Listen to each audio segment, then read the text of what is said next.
And I call this out because it's mission critical for women and people of color to understand that the value that you bring goes beyond the job and beyond the title that you possess. So having that personal brand and having an understanding of that value, that key differentiator, and just keeping it real, how you can make your boss look good. My personal brand started when I was laid off 14 years ago. I was a high performer. I was an overachiever. I checked all of the boxes, but I ended up being laid off, and I had nothing to show for it. I had no network outside of my organization. So I started on a journey to build a personal brand, to create and curate this space for myself and other women and people of color to build personal brands and truly understand the value of what that means. Now, some of you may be thinking, what does a personal brand have to do with customer success? A lot.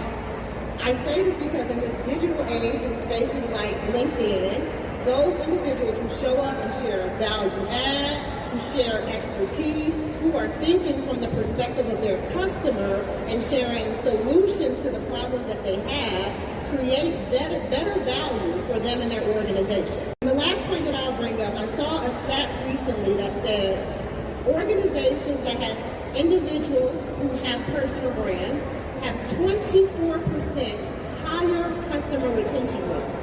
24. Now, if you all can do the math, take 24% of that $1 billion that I just called out. That's a big and significant number because when you invest in yourself, there's a positive return on investment, not just for you, but for the organization that you work for. Love that. Y'all caught those gems? And upfront, proactive in how we are servicing customers, but also making sure that the business needs are front and center. Right. So I think the key. I really appreciate that approach that you're taking with not leaving money on the table on what you can do.